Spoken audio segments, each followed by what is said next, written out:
Let's return now to the story around Mike Burgess, the ASIO boss, and the issue of visas to Palestinian refugees. Joining me is the Shadow Home Affairs Minister, James Paterson. First of all, James Paterson, your reaction to this clarification from Mike Burgess. What do you make of it? Well, personally, Kieran, I'm not surprised. Those are the views that I assumed Mike Burgess held. I've done probably 25 media interviews on this issue, and in not a single one of them have I ever criticised Mike Burgess or ASIO, because I didn't think that he thought it was a good idea to bring Hamas supporters into our country. My criticism and the opposition's criticism has always been focused on the government, and frankly that criticism is even more acute today, because what Mike Burgess has now said is that bringing Hamas supporters into our country is not a good idea because they are a threat to our national security. Now, why is it in almost a month of this debate that no government minister has been able to bring themselves to make this simple statement of fact? What is it that is stopping them putting the national interest and our national security first and saying what Mike Burgess has now said?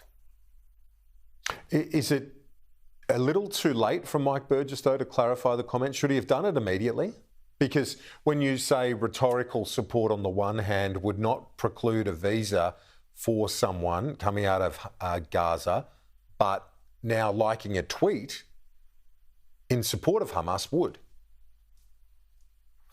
Well, Kieran, this is always much more, frankly, about the character provisions of the Migration Act, which are not administered by ASIO, than it ever was about security assessments. We know only a minority of these Gaza visa applicants are being referred to ASIO for assessment. The vast bulk are just being considered by the Department of Home Affairs.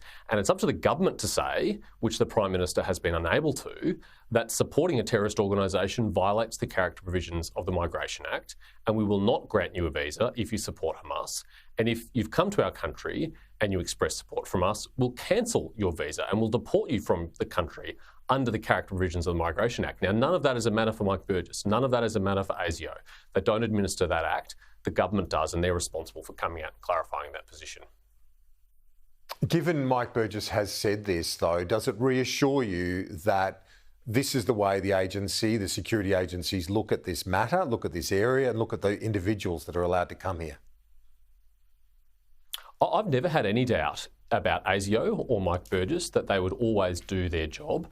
But as Mike Burgess himself said on that Insiders interview, they only can do their job when criteria is met and cases are referred to them. And the Prime Minister has misled the Parliament and the public by implying that all of the cases are referred to ASIO when we know only a tiny minority is. This has always been a question of whether the Prime Minister and the Minister for Home Affairs are willing to put the national interest before their political interest.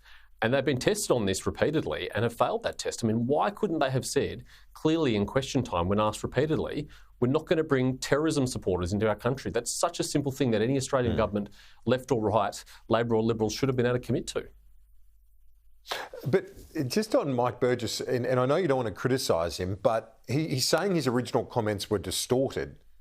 It seems to me a rewriting of what he said, though, now when he says if you like a tweet, it'd have to be described as rhetorical support at best to do that, and you would struggle to get a visa, essentially, is what he's saying now. It's different to what he said initially a few weeks ago. Kieran, you'll understand why I don't want to kind of publicly pass the comments of the ASIO Director-General. I strongly support Mike Burgess. I think he does an outstanding job. I support his entire team. I support ASIO.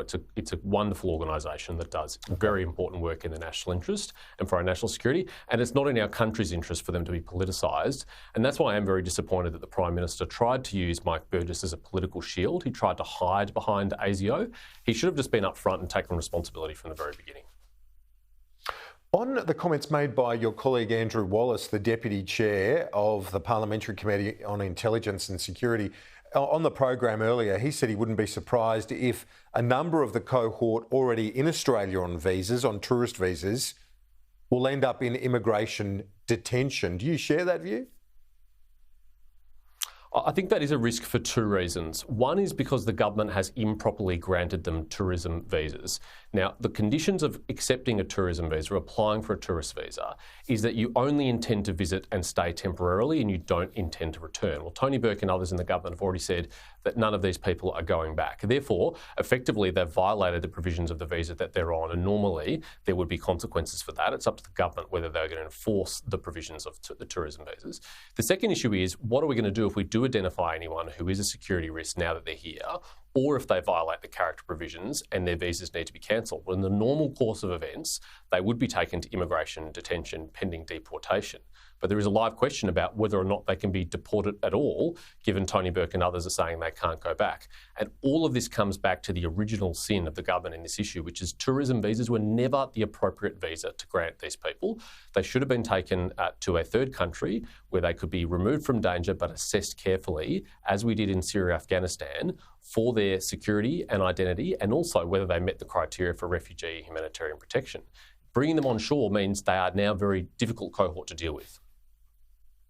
Do you think, given the number of those that have been allowed into Australia, the size of that cohort, that it's likely there will be security risks among that group?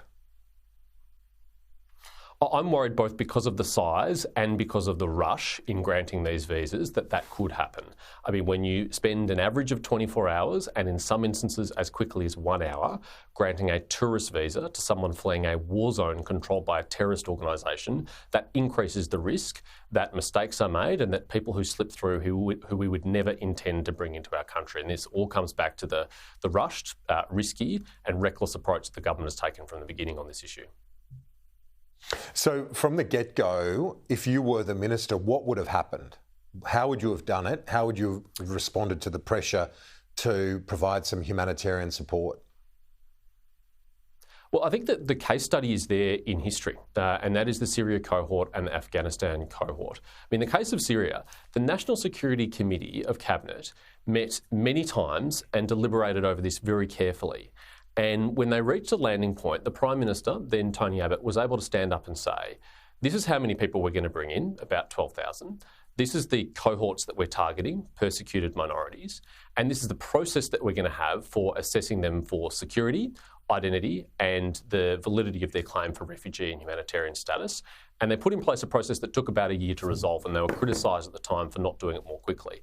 All of that was available to the government in this case. And for whatever reason, in their wisdom, they decided not to ever announce how they were going to do this, not to ever put a number on the people they intended to bring in, and not to ever clearly state what the process was for assessing them. And it either was because no decision was ever made, or because they just made it up as they went along. James Paterson, appreciate your time. Thanks so much for that. We'll talk to you soon. Thanks, Kieran.